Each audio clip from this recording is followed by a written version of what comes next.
আল্লাহ বলেন সৃষ্টির সেরা, এক জায়গায় বলেন চতুষ্পদ জন্তু কুকুর থেকেও আরো নিকৃষ্ট, তাইলে আমি কোন দলের অন্তর্ভুক্ত?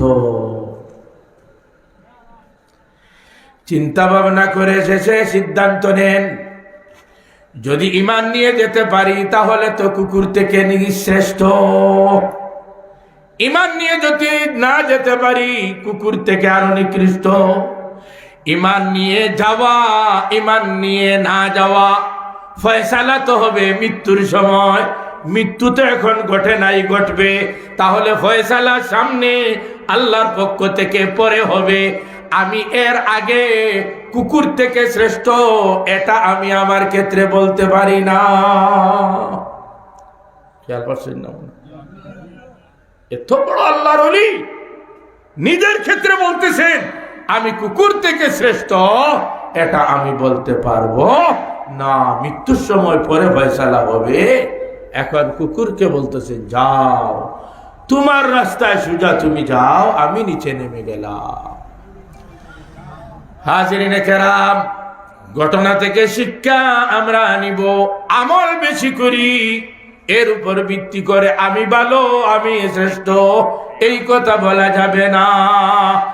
মাল বেশি, অহংকার এসে যায়, কারুনের কথা স্মরণ করি, বংশ আমার উঁচু পর্যায়ে, এর দিকে লক্ষ্য করে অহংকার এসে যায়, ফাতেমা রাদিয়াল্লাহু তাআলা আনহার কথা স্মরণ করি, কবরে রাখা হচ্ছে, আর কবরকে সম্বোধন করে বলা হচ্ছে হে কবর, বুঝতেছো, চিনো কাকে রাখা হচ্ছে?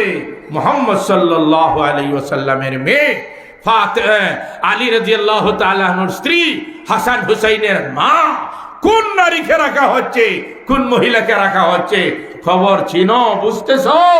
খবর জবাবে বলে কে কার কি কিছুই জানি না, আমি বুঝি না, আমি বুঝি কে কি আমল করে নিয়ে এসেছেন এটা।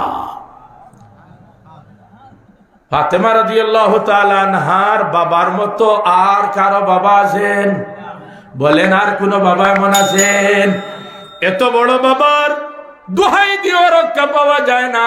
কবর এমন জবাব দিতেছে, আমি যদি আরো নিচে কারো কথা বলি রক্ষার তো কোনো পথ নাই, অতএব এটার কথা মনে করো আমি তাকাব্বুর, অহংকারের শিকার হওয়া ঠিক নয়।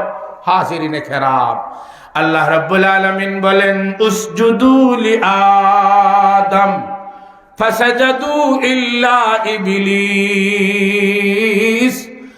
আবা ওয়াস্তাকবারা ওয়া কানা মিনাল কাফিরিন। অহংকার, তাকাব্বুর থাকার কারণে সর্বপ্রথম ইবলিস আল্লাহর নাফরমানি করেছে। এই রোগে আক্রান্ত হয়ে যদি আমি এই নাফরমানি করি তাহলে আমি শয়তানের অনুসারী হয়ে গেলাম। বলেন না ঠিক কি ঠিক না? আমি শয়তানের অনুসারী হয়ে গেলাম। এই রোগ এত মারাত্মক রোগ, একটা রোগের কারণে মানুষ থেকে অসংখ্য গুনাহ হয়। এইটাগুলো থেকে মুক্তি পাওয়ার পথ আমি প্রথম বলে ফেলেছি, চক্ষু বন্ধ করে নির্দিষ্ট সময় নির্দিষ্ট স্থানে মনকে বুঝানো, সকালবেলা বিকালবেলা হিসাব নেওয়া, কতটুকু বুঝাইলাম আর এর উপর মনের গতি কিভাবে সারাটা দিন গেল, এইভাবে চলতে থাকে। এই রোগ আর ভিতরে থাকতে পারবে না। হাজিরিনে কেরাম, এই রোগ যদি বর্জন করতে পারি তাহলে আমার উপকার হবে। এই রোগে আক্রান্ত থাকি শুধু ক্ষতি আর ক্ষতি হবে। নবীজি বলেন মান তাকাব্বারা ওয়াদাহুল্লাহ, অহংকার মানুষের ভিতরে থাকে, আল্লাহ মর্যাদা ঘটাইতে থাকেন। লাস্ট পর্যায়ে ওই ব্যক্তি মানুষের দৃষ্টিতে কুকুর এবং শুয়োর থেকে হয়ে যায় আরো নিকৃষ্ট।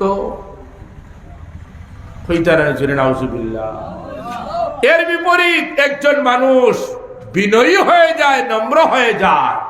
নবীজি বলেন মান তাওয়াযা লিল্লাহ রাফাহুল্লাহ, বিনয়ী হয়ে একজন মানুষ আল্লাহ রাব্বুল আলামিন তার মর্যাদাকে বাড়াইতে থাকেন, বাড়াইতে থাকেন, বাড়াইতে বাড়াইতে এমন পর্যায়ে যায় যে কেউ আর তার নিকটে যাওয়া সম্ভব হয় না। আমাদের নবী মুহাম্মদ সাল্লাল্লাহু আলাইহি ওয়াসাল্লাম সবচেয়ে বড় বিনয়ী ছিলেন, এতে তার মর্যাদা বাড়তে থাকে।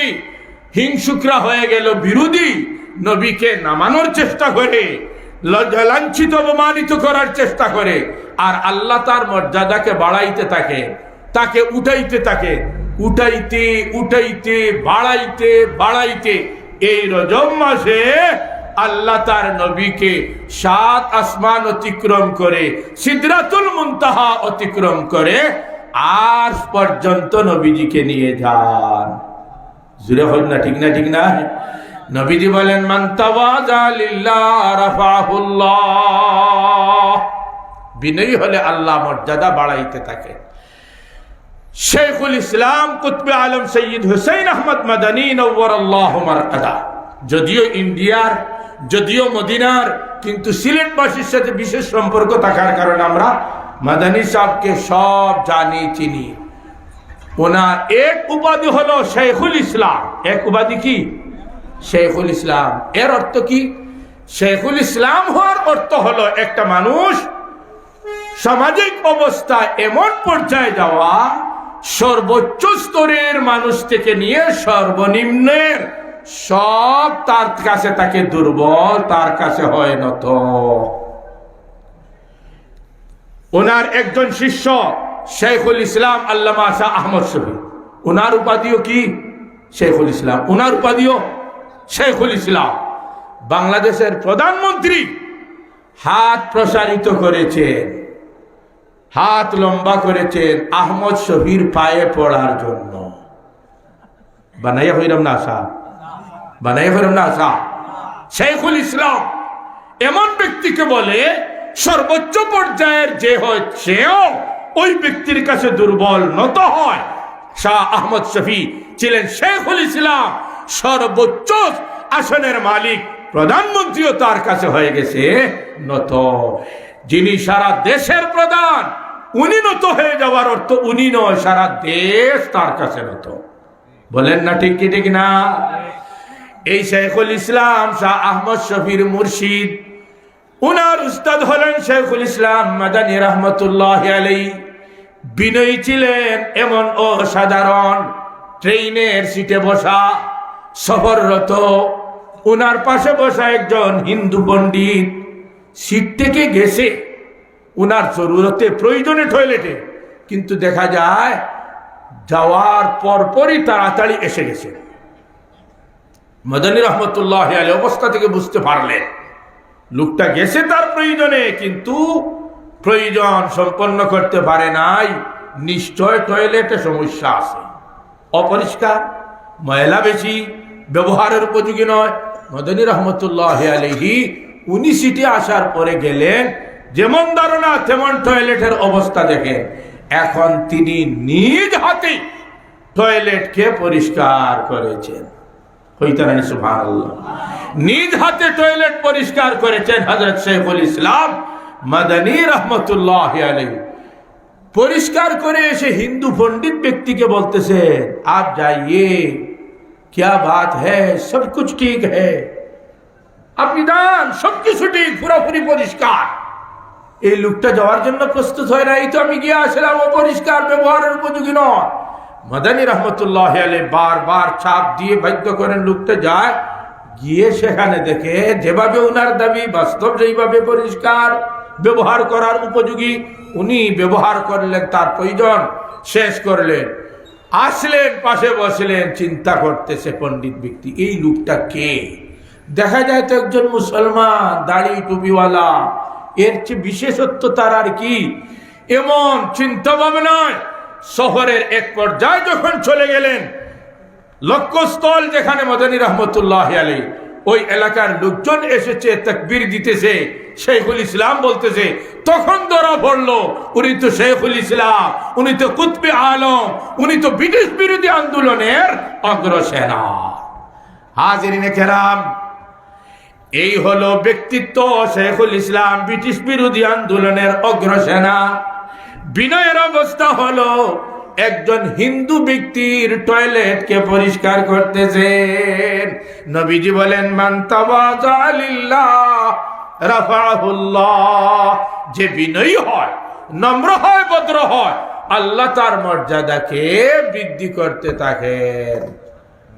আল্লাহ, যে রোগে মানুষ ধ্বংস হয় অহংকার পতনের উপর, আজকে থেকে আমরা সবরে পাক করিয়া দিলাম। যেটার দ্বারা তোমার হাসাল হওয়া যায়, মানুষের প্রিয় হওয়া যায়, মানুষ মারা যাওয়ার পরে মানুষের বালা বালা হইয়া গুণ গায়, বিনয়ী, এই গুণ আমরা সবার মধ্যে পয়দা করিয়া দেব। তাহলে হোক আমিন, আর একবার তো হোক আমিন, আর একবার প্রবাসী সংস্থা যুবকদের উদ্যোগে প্রতি বছর এবারও প্রচুর সহযোগিতা করছেন প্রবাসী সংস্থা। জনাব মেম্বার কফিলুজ্জামান লস্কর সাহেব, ঠিক আছে না? ঠিক বাজু কিতা কিতা বাড়াইলাম তালুকদার না হইলে আমার যেমন ওলা কিনা লাগে, হুজুরও তাই, আবার জনপ্রতিনিধি। মাশাআল্লাহ, অসাক্ষাতে যা শুনছি, আল্লাহ আরো তরক্কি দেখা হোক আমিন।